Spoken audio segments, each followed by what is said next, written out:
네, 안녕하세요. 두광일 목사입니다. 반갑습니다. 저희 가정이 처음 미국에 왔을 때 처음 방문한 교회가 바로 믿음의 교회였는데 한국에 돌아가기 전에 이렇게 성도님들과 말씀을 나눌 수 있는 기회가 되어서 참 감사하고요. 또 제 개인적으로도 의미가 있는 미국에서의 마지막 여정인 것 같습니다. 오늘은 마음 낭비라는 제목으로 마가복음 14장 1절부터 9절 말씀을 함께 나누도록 하겠습니다. 제가 한국에서 신학대학을 졸업했던 2016년도에 한 1년 정도 뉴질랜드에 있었습니다. 제 아내를 만난 곳이기도 한데요. 학생 선교사라는 신분으로서 그곳에 유학 온 외국인 학생들을 대상으로 복음을 전했던 그런 시간이었어요. 근데 그곳에 저는 잭이라는 형제와 이제 룸메이트로 생활하게 되었는데, 그러니까 낯선 사람과 이렇게 룸메이트로 생활하는 것이 참 쉽지 않잖아요. 모든 것이 좀 조심스럽고 눈치도 봐야 되고 예의도 차려야 되고 참 함께 룸메이트로 지내는 것이 쉽지 않았습니다.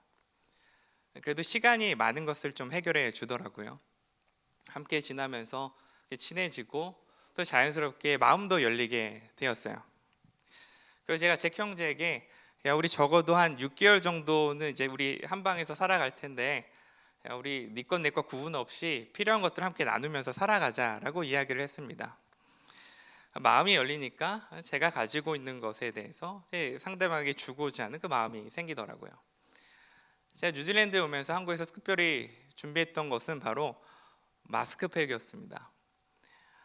뉴질랜드 태양이 한국과는 비교할 수 없을 정도로 강렬해서 피부가 쉽게 상한다라는 얘기를 들었고, 그때 당시 저는 결혼할 사람이 없었거든요. 관리를 해야 되는 시기였어요. 그래서 마스크팩을 제가 100개 정도 준비해서 뉴질랜드에 갔습니다. 이 마스크팩을 가지고 제가 일주일에 한 2번 정도 제 형제와 밤마다 나란히 누워서 이 마스크팩을 했어요. 그런데 어느 날 밤 제가 씻고 방에 들어왔는데 이 제 형제가 혼자서 말도 하지 않고 마스크팩을 하고 있는 거예요. 이 마스크팩은요, 저희 둘이 꼭 같이 해야만 하는 뭔가 불문율이었거든요. 그날 마침 햇빛이 너무나도 강렬했고 제가 오이 마사지 팩이 너무나도 하고 싶었는데 그 마사지 팩을 하고 있는 거예요. 제 마음에 아까운 마음이 들기 시작했습니다. 그래서 왜 내 마음에 이렇게 아까운 마음이 들기 시작했을까를 곰곰이 생각해 보니까 제가 가지고 있었던 마스크팩이 점점 줄어들었기 때문이에요. 마스크팩이 100개였을 때는 괜찮았어요. 오이 마스크팩이 10개였을 때는 괜찮았습니다. 그런데 내가 가지고 있는 것이 점점 줄어드는 것이 눈에 보이자 나눠주는 것이 아까워지기 시작한 거예요. 그냥 아무런 바람 없이 그냥 내 것을 주고자 했던 처음 마음이 사라진 것이죠. 오늘의 본문의 말씀인 향유옥합 사건은 마태, 마가, 누가, 요한복음 이 4복음서에 모두 기록이 되어져 있는 말씀입니다. 그런데 서로 다른 복음서에 기록이 되어져 있지만 동일한 사건이에요. 근데 이 복음서를 좀 비교를 해보면 재밌는 사실이 있는데 향유옥합 사건이 발생한 시점을 조금 다르게 성경이 기록하고 있다는 것입니다. 오늘의 본문의 말씀인 마가복음은요, 이제 14장 1절에 이 향유옥합 사건을 기록하면서 이렇게 표현해주고 있어요. 이틀이 지나면 6월절이다. 그런데 요한복음 12장 1절에서는요, 이 향유옥합 사건을 기록하면서 6월절 엿새 전이다 라고 기록을 해주고 있습니다. 여기서 한 가지 질문이 생기죠. 이 향유옥합 사건을 기록하면서 마가복음은 6월절 이틀 전이다 라고 기록을 하고 있고 요한복음은 6월절 엿새 전이다 라고 말하고 있는데 향유옥합 사건은 언제 일어난 것일까요? 6월절 이틀 전일까요? 엿새 전일까요? 성경은 하나님의 말씀이니까 둘 다 맞습니다 라고 생각하시는 분들도 아마 계실 수 있겠죠. 향유옥합 사건은 요한복음에 기록된 6월절 엿새 전이 맞습니다. 자, 그럼 마가복음에 기록된 6월절 이틀 전이다라는 기록은 마가가 잘못 기록해 놓은 것일까요? 성경의 사건들은요, 반드시 시간 순서대로 기록되어져 있지는 않습니다. 물론 복음서의 기자들이 예수님의 생애와 그 사역들을 시간 순서대로 대부분 기록해 놓았지만 이 복음서의 저자들이 자신이 전하고자 하는 그 메시지를 때론 드러내기 위해서 그 하나님의 메시지를 좀 분명히 보여주기 위해서 사건을 시간 순서대로 기록하지 않고 종종 거꾸로 기록해 놓기도 해요. 대표적인 사건이 바로 요한복음 2장에 기록된 성전 청결 사건입니다. 예수님께서 내 아버지의 집을 장사하는 집으로 만들지 말라라고 역정 내신 사건이죠. 이 사건은 예수님의 생애 마지막 부분에 해당되는 사건입니다. 따라서 마태, 마가, 누가복음은 이 복음서 후반부에 성전 청결 사건을 기록해 놓았어요. 그런데 요한복음의 저자 사도 요한은 자신이 드러내고자 하는 그 하나님의 메시지를 위해서 성전 청결 사건을 요한복음 서두라고 할 수 있는 전반부인 요한복음 2장에 기록해 놓았습니다. 자, 같은 맥락에서요, 향유값 사건은 요한복음 기록과 같이 유월절 엿새 전에 기록된 말씀이지만 마가는 향유값 사건을 기록하면서 이틀이 지나면 유월절이다라고 표현했습니다. 그리고 유월절 이틀 전 일어난 사건은 향유값 사건이 아니라 대제사장들과 서기관들이 함께 모여서 예수님을 죽이기 위해서 모인 시간이에요. 마가복음은 향유값 사건과 대제사장과 서기관들이 예수님을 죽이기 위해서 모인 시간을 순서대로 기록하지 않고 바꿔서 기록하고 있어요. 여기에 마가의 의도가 있습니다. 자, 유월절은요, 예수님께서 십자가에 달려 돌아가신 날이에요. 유월절 엿새 전이 아니라 유월절 이틀 전이라 함은 예수님의 죽음이 가까이 다가왔음을 의미하죠. 예수님의 주변 정황이 긴장감과 긴박함이 흐르고 있습니다. 예수님의 죽음이 다가오기 때문에. 마가는 이 분위기와 이 감정과 이 상태를 느끼면서 향유 옥합 사건을 읽어가라는 거예요. 자, 유월절 이틀 전이었습니다. 그런데 대제사장들과 서기관들은 왜 예수님을 죽이고자 했을까요? 자, 유월절은 많이 들어보셨겠죠? 430년 동안 구약의 이스라엘 백성들이 애굽 땅에서 노예로 살다가 하나님의 인도하심과 보호하심 안에 자유함을 얻은 날입니다. 구원받은 날을 기념하는 절기죠. 우리나라랑 이제 비교하면 광복절에 해당이 됩니다.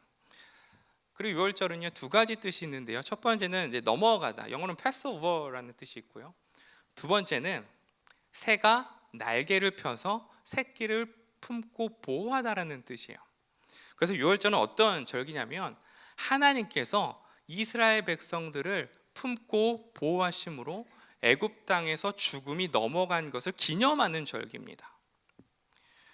그래서 성경은 이 유월절 사건에 대해서 하나님의 인도하심을 이렇게 표현합니다. 출애굽기 12장 42절 말씀인데요. 새 번역으로 제가 함께 읽어드리도록 하겠습니다. 그날 밤에 주님께서 그들을 이집트 땅에서 이끌어내시려고 밤을 새우면서 지켜주셨으므로 그 밤은 주님의 밤이 되었고 이스라엘 자손이 대대로 밤새워 지켜야 하는 밤이 되었다. 억압된 삶에서 자유함을 얻게 되었습니다. 죽음에서 생명으로 이끄는 삶이 되었어요. 이 유월절을 기념하면서 이제 이스라엘 백성들, 유대인들은요, 예루살렘 땅에 살고 있는 유대인들이나 혹은 이방 땅에 살고 있는 유대인들 모두가 예루살렘 성전에 모여서 제사를 드리는 날이에요. 근데 예루살렘 성전보다 좀 멀리 사는 사람들이 제사 제물을 가지고 와야 되는데 멀리서 오면 사실 제사 제물을 갖고 오는 거 쉽지 않거든요. 한 예로 갈릴리만 생각해 보아도 갈릴리에서 예루살렘까지 145km예요. 이 거리를 제사 제물이 양 데리고 오고 염소 데리고 오고 이제 걸어오는데 쉽지 않단 말이에요. 그래서 예루살렘에 와서 제사 제물을 사야만 했습니다. 그런데 또 제사 제물을 사려면 뭐가 필요하죠? 돈이 필요하단 말이에요. 근데 예루살렘은 이제 화폐가 조금 달랐습니다. 그래서 이제 환전이 필요했어요. 그런데 이런 상업적인 행위를 예루살렘 성전 안에서 가능하도록 허용한 사람들이 바로 종교 지도자들, 제사장들과 서기관들이었습니다. 하나님을 예배하는 장소를 물질적 이득을 취하는 장소로 바꿔버린 거예요. 그래서 예수님께서 분노하시면서 역정내신 것이죠. 어떻게 내 아버지의 집을 장사하는 집으로 만들었느냐. 공개적인 비판을 하신 거예요. 자, 그런데 이 공개적인 비판에 누구의 얼굴이 가장 뜨거워졌을까요? 이런 행위들을 허용한 대제사장들과 서기관들이죠. 자신들의 권위와 그 체면이 너무나도 중요했던 이들이 예수님께 비판받고 비난받은 거예요. 체면이 땅바닥에 떨어졌습니다. 그래서 이들이 예수님을 죽이고자 이제 모여 있었던 것이죠. 이런 상황과 분위기 속에서 예수님께서 이제 베다니에 있는 한 나병 환자 시몬의 집에서 그곳에 함께 모여 있는 사람들과 식사를 하고 있었습니다. 그런데 함께 식사하고 있었던 한 여인이 갑자기 아무도 예상하지 못했던 그 행동을 하기 시작합니다. 바로 예수님의 머리에 향유옥합을 붓기 시작하죠. 예수님의 머리에 향유옥합을 부은 이 여인은 요한복음의 기록과 같이 죽음에서 예수님으로부터 살리심을 받은 나사로의 여동생 마리아였고요. 마리아가 예수님의 머리에 부은 이 향유는 당시 인도에서 수입이 되던 아주 고급 기름이었습니다. 그리고 이제 옥합은 그러니까 위가 이렇게 앞으로 이렇게 좁아지는 진흙으로 만든 병이었고요. 한번 깨트리면 주워 담을 수도 없습니다. 그리고 그 가격 또한 어마어마했어요. 마가복음은 이 향유의 가격에 대해서 이렇게 설명하죠. 300데나리온이라고 설명을 하죠. 근데 당시 노동자의 하루 품삯이 1데나리온인 것을 감안하면 노동자 1년치 연봉과도 맞먹는 금액이에요. 그리고 당시 사회적으로 경제활동을 하기 힘들었을 마리아에게는 어쩌면 자신의 전 재산일 수도 있는 향유였습니다. 그런데 마리아가 이 향유를 예수님의 머리에 붓기 시작해요. 모두가 놀랐습니다. 모두가. 예수님과 마리아만 제외하고 그곳에 있는 모두가 놀랐어요. 그리고 그들은 즉각 이렇게 반응하죠. 마가복음 14장 4절부터 5절입니다. 우리 함께 읽겠습니다. 시작. 어떤 사람들이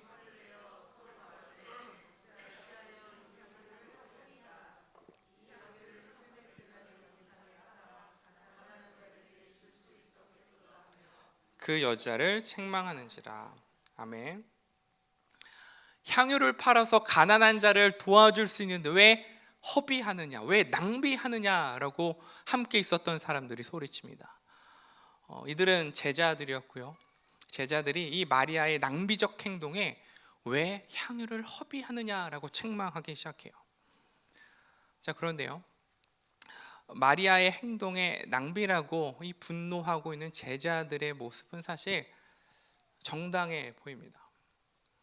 성경에 큰 기둥, 두 가지 기둥이 있죠. 첫 번째는 하나님 사랑, 두 번째는 이웃 사랑이에요. 하나님을 사랑하는 마음으로 이웃을 사랑하기 위해서 이미 그들과 함께 계신 예수님의 머리에 향유를 붓는 것보다 향유를 팔아서 가난한 사람들 도와주는 것이 좀 더 가치 있게 여겨집니다. 이것이 좀 더 성경적 원리에 합당한 것 같아요. 분명하게 말하지만 마리아의 이 행동은 낭비였습니다. 아깝다라는 표현이 부족하지 않을 만큼의 낭비였어요. 예수님의 머리에 향유를 붓지 않으면 가난한 사람들 도와줄 수 있는 거 분명했습니다. 예수님의 사역의 1순위 대상 누구였습니까? 가난하고 힘든 자들이었어요. 과부와 고아였습니다. 힘없는 약자들이었습니다. 예수님의 사역의 1순위 대상이 바로 이런 약자들이었단 말이에요. 사회적 약자들을 도우시고 그들에게 가장 먼저 다가가는 행보를 보이신 분이 바로 예수님이셨어요. 이 마리아의 그 낭비적 행동에 예수님 또한 마리아야, 왜 내 머리에 향유를 낭비하느냐, 왜 낭비하여서 가난한 자를 도울 수 있는데 왜 이렇게 허비하느냐라고 말씀하신다면 이 모습이 좀 더 성경적 원리에 맞는 것 같습니다. 그런데 예수님께서는 마리아의 행동을 책망하시지도 않고 비판하시지도 않아요. 왜 그러셨을까요? 예수님께서 마리아는 왜 예수님의 머리에 향유를 아낌없이 붓고 예수님 왜 이 마리아의 낭비적 행동에 책망하시지 않으셨을까요? 예수님께서 오늘 마가복음 14장 8절을 통해서 그 이유를 이렇게 설명하십니다. 그는 힘을 다하여 내 몸에 향유를 부어 내 장례를 미리 준비하였느니라. 예수님께서 제자들과 함께 다니시면서 수없이 말씀하셨던 것이 있어요. 바로 예수님의 죽음입니다. 죽음. 그런데 제자들은요, 예수님께서 죽음을 말씀하실 때 예수님의 죽음에 대해서 깊게 생각하지 않아요. 예수님의 죽음에 대해서 있는 그대로 받아들이지 않습니다. 마가복음 그 어느 곳에서도요, 예수님의 죽음에 대해서 인지하고 고민하고 생각했던 그 제자들의 모습은 발견되지 않아요. 예수님께서 이것은 내 피와 살이다 라고 말씀하시면서 떡과 포도주를 나눈 최후의 만찬 때까지도 제자들은 예수님의 죽임을 인지하지 못했습니다. 오히려 누가 더 높은 자리에 앉을까? 누가 예수님의 오른쪽에 앉을까? 누가 예수님의 왼쪽에 앉을까? 논쟁하면서 그 최후의 만찬의 시간을 보냈습니다. 예수님의 십자가 죽음 직전까지 예수님의 죽음을 인지한 제자는 아무도 없었어요. 그러나 마리아는 달랐어요. 마리아는 달랐습니다. 예수님과 함께 식사하면서 마리아의 머리와 마음속에 가득 차 있었던 생각, 바로 예수님의 죽음. 인자가 능욕을 당하고 채찍질을 당하여 죽을 것이다. 이 죽음이 마리아의 마음속에 가득 차 있었어요. 예수님께서 말씀하신 죽음, 바로 십자가의 죽음이었죠. 당시 십자가형은요, 너무나도 고통스러운 죽음이에요. 그리고 이 십자가형은 누가 당하는 죽음이냐면 반란을 일으킨 자들, 강도들, 이런 사람들이 당하는 죽음이에요. 그리고 십자가형에 처해질 때까지 모욕을 당하고 채찍질을 당하면서 십자가에 못 박힌 채로 죽을 때까지 매달려 있는 거예요. 그런데 가장 위대하시고 천하만불의 왕이신 예수 그리스도가 가장 비천하고 천한 죽음으로 향해 가고 있습니다. 마리아는 견딜 수가 없는 거예요. 견딜 수가 없어요. 무언가 해야만 하는 것이죠. 예수님의 마지막을 준비하는 이 마리아의 향유 옥합은 돈으로 환산하여 가치를 따지는 향유가 아니었습니다. 마리아에게 향유 옥합은 예수님을 위해서 자신이 드릴 수 있는 가장 값비싼 마음 낭비였던 거예요. 무언가를 얻기 위한 드림이 아니라 자신을 향한 사랑과 섬김과 은혜, 이것에 감사하면서 예수님의 마지막을 준비하는 아무것도 바라지 않는 아낌없는 마음 낭비였습니다. 그런데 저를 포함해서요, 우리가 신앙생활을 하면서 우리 마음속에 이제 퍼져 있는 한 가지 바람이 있습니다. 그것은 바로 내가 하나님께 드린 만큼 하나님께서 주시지 않을까라는 소망이에요. 내가 하나님께 좀 물질로 헌신하고 육체적으로 헌신하면 하나님께서 이 헌신의 모습을 보시고 하나님께서 좀 더 나에게 복을 주시지 않을까라는 바람이 제 안에, 그리고 우리가 신앙생활하면서 생깁니다. 하나님께서 이 땅에서 살아가면서 복이라 할 수 있는 것들을 이렇게 주시지 않을까라는 이제 기대감이 있죠. 근데 제가 어린 시절 주일학교에 다닐 때 어머니께서 헌금을 내라고 이제 매주 1,000원을 주셨습니다. 근데 제가 헌금을 낼 때마다 아깝더라고요. 1,000원이면 그때 제가 먹을 수 있는 과자도 많았고요. 제가 오락실을 굉장히 좋아했는데 그때 한 게임에 100원이었거든요. 1,000원이면 10판을 할 수 있어요. 예배 시간이 1시간인데 1시간 동안 게임을 할 수 있는 돈이 바로 1,000원이었어요. 근데 한편으로 어떤 생각이 들었냐면 내가 이 돈을 드리면 하나님께서 좀 더 좋은 거 주시지 않을까라는 생각도 있었어요. 제가 좀 속물이었네요.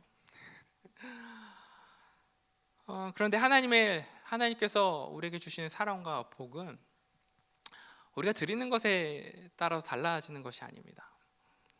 하나님과 우리의 관계는 give and take의 관계가 아니에요. 이게 주고받는 관계가 아니거든요.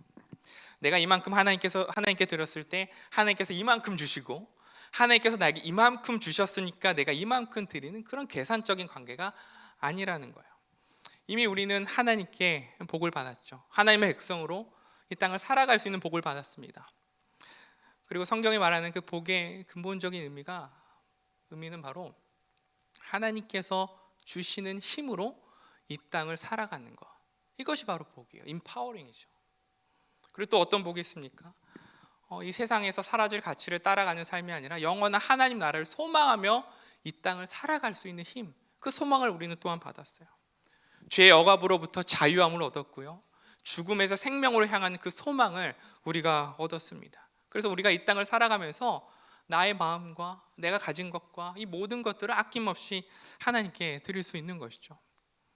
마리아도 예수님께 드렸습니다. 이 마음으로 예수님께 자신의 향유를 아낌없이 부었어요. 그런데 마가복음의 저자가 사실 마리아가 어떤 고백과 어떤 마음으로 예수님께 향유를 부었는지는 사실 자세히 기록해 주고 있지는 않습니다. 그러나 예수님의 머리에 향유, 이 기름을 붓는 행동에서 예수님을 향한 마리아의 마음을 우리는 엿볼 수 있어요. 구약 시대에 기름 부음을 받았던 사람들은 바로 왕이었습니다. 제사장이었어요. 선지자였습니다. 그래서 저는 이 향유 옥합을 붓는 마리아의 이 고백이 이렇게 담겨져 있는 것이라고 저는 믿습니다.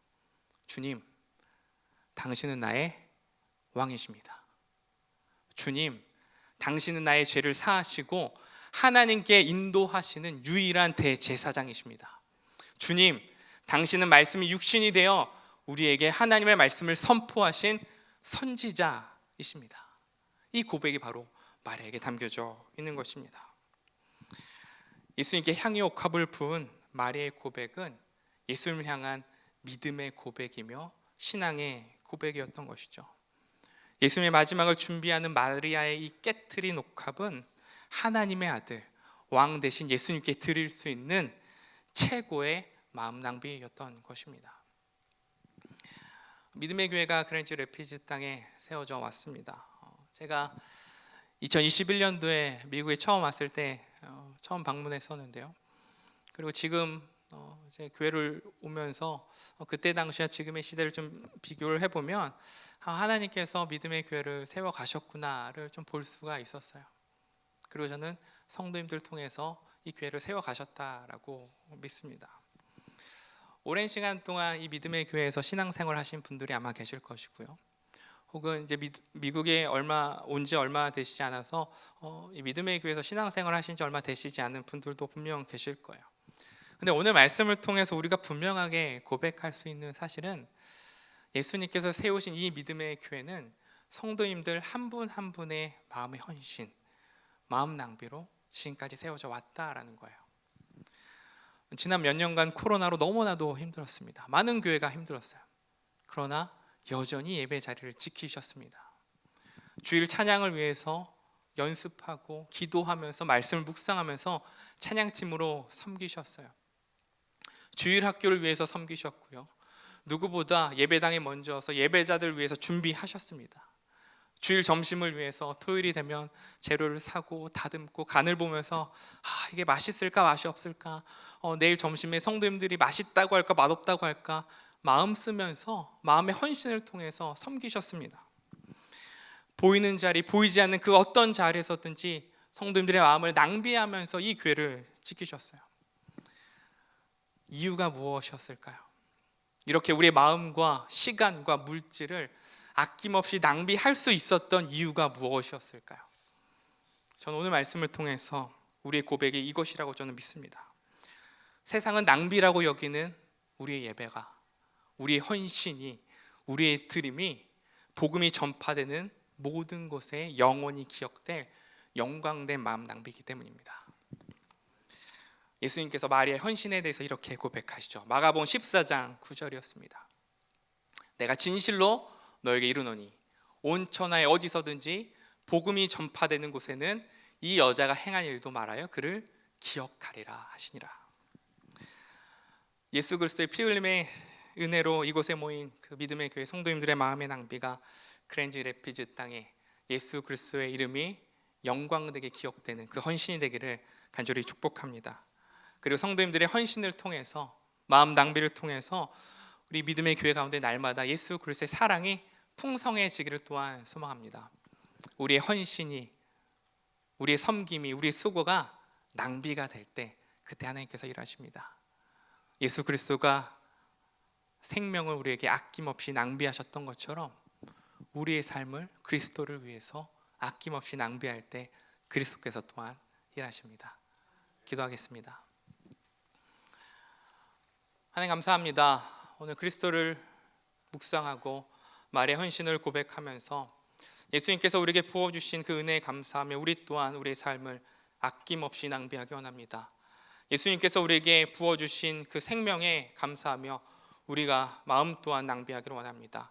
우리의 삶 속에서 주님께 드릴 수 있는 우리의 마음이 풍성히 넘치게 하여 주시고 이 낭비를 통하여서 그리스도의 이름이 이 땅 가운데 온전히 퍼지게 하여 주시옵소서.